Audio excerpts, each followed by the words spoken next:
Hello friends.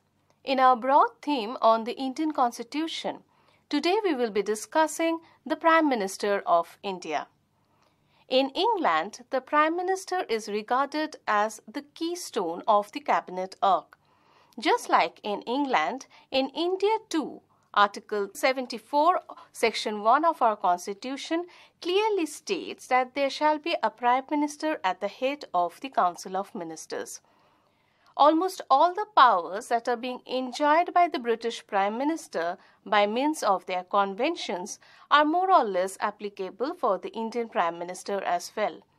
However, the written provisions of our Constitution in this regard are very sketchy in nature. They do not cover the wide areas of the authority that the Prime Minister has to exercise in India. Moreover, just like in England, in India too, the Prime Minister is expected to play the role of an efficient executive in view of the paramount fact that the President constitutes the dignified part of the Union executive. At this point of our discussion, it is worth to note that there are several factors that circumscribe to the authority of the Prime Minister. The powers and functions of the Prime Minister are to be examined in the light of these limitations as well that hedged around his office. Despite these limitations, even then over the years, the way the Prime Ministers have acted clearly leaves no doubt that the office of the Prime Minister is a significant one and it commands great authority and respect in relation to his cabinet, Council of Ministers, Parliament, and even the President of India. Let us see how a Prime Minister is appointed. The Prime Minister is selected by the party having a majority in the Parliament and then appointed by the President of India. Normally, the selection of the party comes first and the appointment by the President thereafter. What is important in this regard is not the action on part of the President in issuing an invitation to form the government, but what is more important or what really matters is that the party having majority in the Parliament has to deal with the crucial issue in selecting its nominee. Now, in such a situation, the President is required to act very cautiously. He may either invite the leader of the political party having a majority in the Parliament to form its government if he is absolutely sure that there is no other contestant within that party, or he may wait till the decision of the party in majority is intimated to him if he feels that a battle is likely to ensure insofar as a selection of the Prime Minister is concerned. Such an incident had happened when Dr. S. Radhakrishnan, who was the President of India, appointed Gujarilal Nanda as the officiating Prime Minister immediately after the death of Pandit Nehru. A new trend has been set thereafter that in case of a sudden vacancy of the post of the Prime Minister, the senior most member of the cabinet is usually appointed as the Prime Minister so long the decision or the final decision of the party is yet to be made.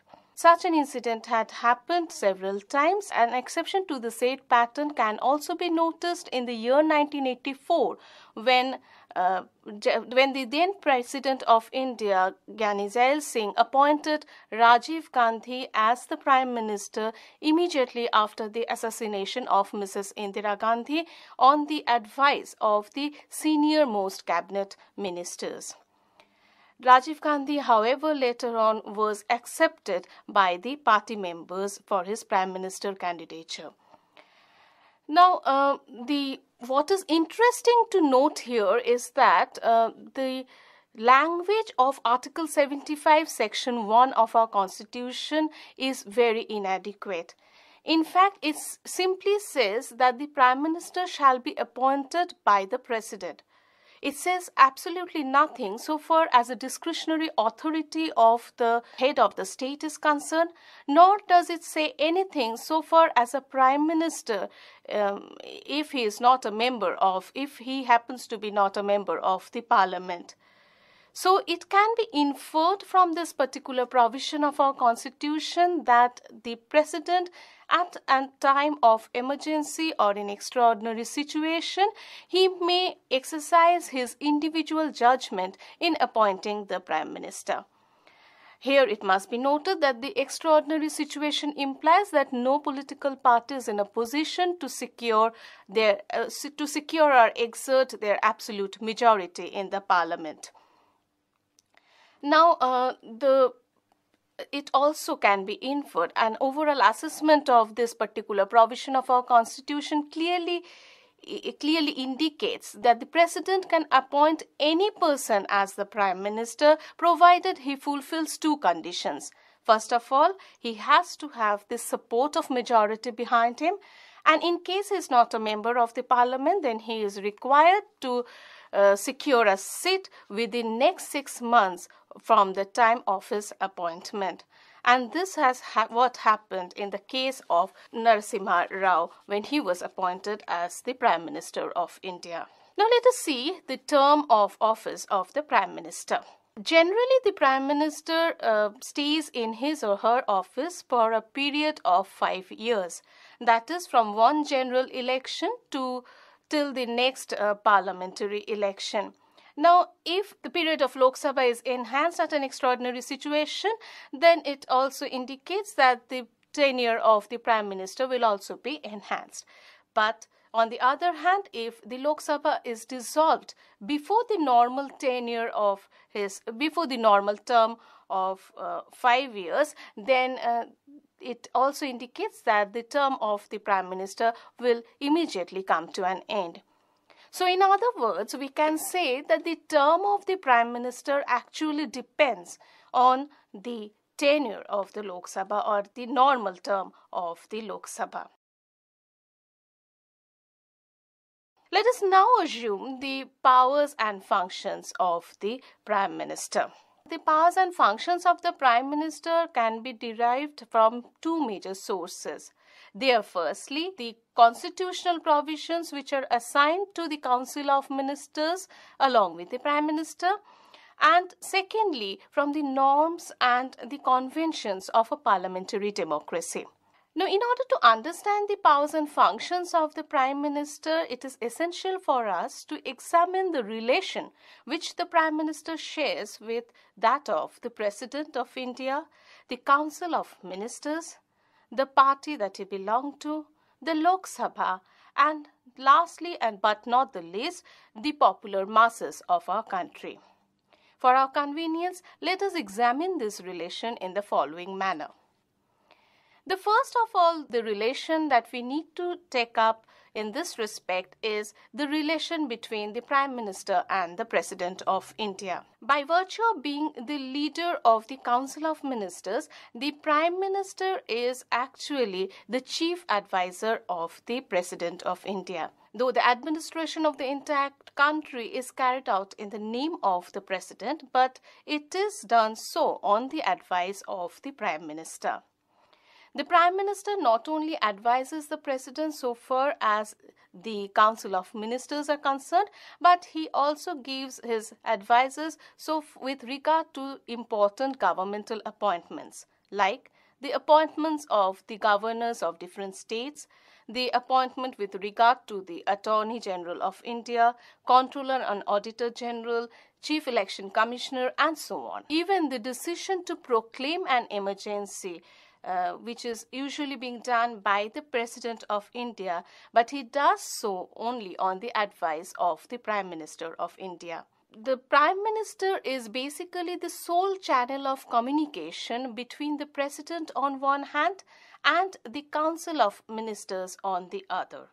The President may seek for the information or may ask for the day-to-day activities that are likely to take place within the administration of the country, and it is the responsibility of the Prime Minister to furnish him with all the necessary details of the administration to the President. In case of disagreement between the two, the President may even ask the Prime Minister to reconsider a particular proposals, provided that he has not done so earlier.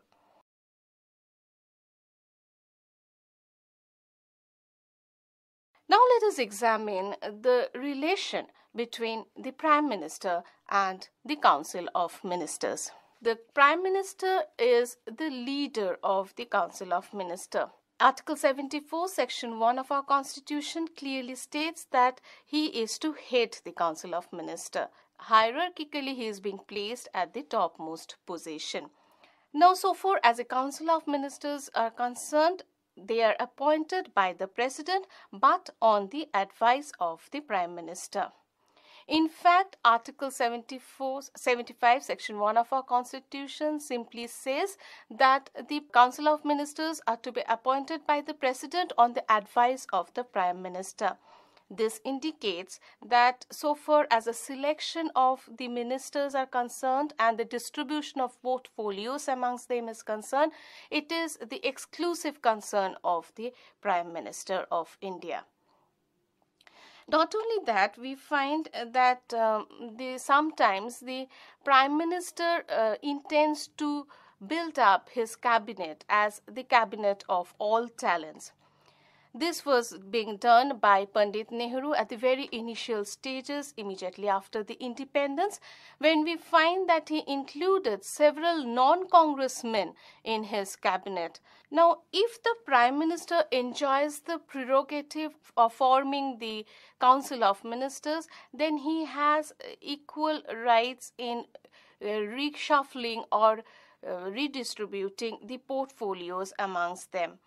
In fact, the Prime Minister at several occasions make changes within the Council of Ministers. Not only that, if a particular minister forfeits confidence of the Prime Minister, then the Prime Minister may demand for his resignation. But if he declines to give his or her resignation, then he may even go to the extent to advising the President to dismiss him from the Council of Ministers. The Prime Minister is also eager to keep his or to retain his control over the department. In order to do so, he may bifurcate, even trifurcate a department and place it under the charge of different ministers. Let us see the relation which the Prime Minister shares with that of the party that he belongs to. The Prime Minister is the leader of the political party. In fact, the leader of the political party having a majority in the Lok Sabha is usually appointed as the Prime Minister of India. So the relationship between the party and the Prime Minister are some sort of mutually interdependent on each other.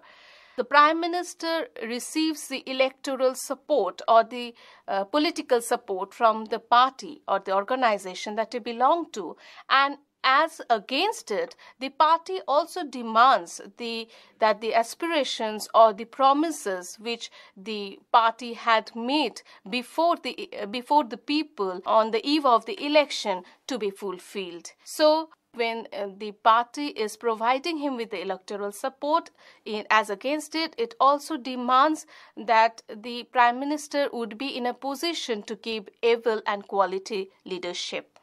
The Prime Minister plays a crucial role in retaining the fraternity and equality amongst the members within the party.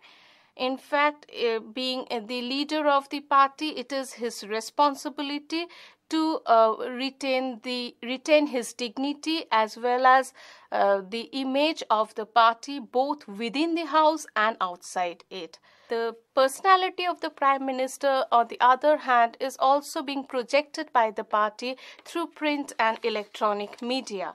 And such propagandas helped to create some sort of influence amongst the people in favor of the party. So the personality, dignity and popularity of the Prime Minister to a great extent are being taken up by the media to promote a particular political organization. The relationship between the Prime Minister and the party would remain incomplete if we do not take into account the relation which the Prime Minister shares with that of the President of the party. Both the President of the party and the Prime Minister seems to be some sort of complementing each other in theory, but in real practice it is not so. In fact, sometimes it has been found that the party president emerged as the kingmaker. Now, there are times when, or occasions when we find that the Prime Minister is the same person emerging or occupying a central position both within the government as well as within the party. A glaring example in this regard may be cited when Mrs. Gandhi at the time of Mrs. Gandhi in her second phase of Prime Ministership.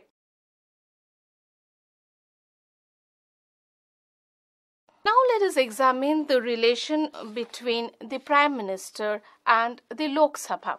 By virtue of being the leader of the party having a majority in the Lok Sabha, the Prime Minister is also emerged as the leader of the House.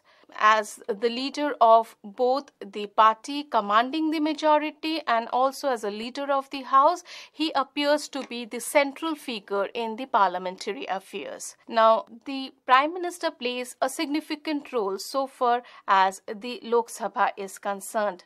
There are an n number of functions that he has to perform. First of all, he has to make proposals for the dates of summoning and proroguing the session of the House. He also draws up the programs of the official parliamentary affairs, for instance, with regard to the bills, motions, discussions, and so on. Though it is the President who dissolves the House, but he does so on the advice of the Prime Minister. Now, the President may abide by the decision of the Prime Minister provided that he fulfills two conditions. First of all, the Prime Minister should not be a defeated minister within the Council of Ministers. Secondly, there is no possibility of a formation of an alternative ministry in this regard. As a leader of the House, the Prime Minister not only represents his own party, but he is also required to act more responsibly towards the opposition. In fact, being the leader of the House, he is required or he is expected to listen to the demands of the opposition bench and tries to concede their demands as far as possible. Finally, we take up the relation which the Prime Minister shares with that of the people. The Prime Minister is not only the leader of the party, he is not only the leader of the Lok Sabha, but at the same time he is also the leader of the masses. It is his responsibility to read the public mind and change it or to command it accordingly in its favor. And the people too, on their part, depends to a great extent on the Prime Minister. The Prime Minister shares an intimate relation with the people since it is on their electoral support that he came up to that position, but his image to a great extent helped not only his organization but even his future existence within the political system. Through the print and the electronic media, the image of the Prime Minister is actually presented before the people, which helped to create an image of the Prime Minister amongst the masses. Now, the way the Prime Minister deliver his public speeches, his public appearances, attires, even his dress code. One may cite that in the recent years, the dress code of the Prime Minister may, even a particular dress of a Prime Minister is popularized by the name of the Prime Minister. Again, we find that these things are important in the sense that it helps to build up an image of the Prime Minister, and it is the responsibility of the Prime Minister to make the people aware of the governmental policies and programs and popularize them through the media. Even at the time of socio-economic political crisis, the Prime Minister delivers public speeches. This is done so that the people are not panic-stricken and they feel comfortable that the governmental intervention is being made to resolve such a crisis. So far as the powers and functions of the Prime Minister is concerned, we can say that the Prime Minister has a tremendous amount of authority in the Indian political system.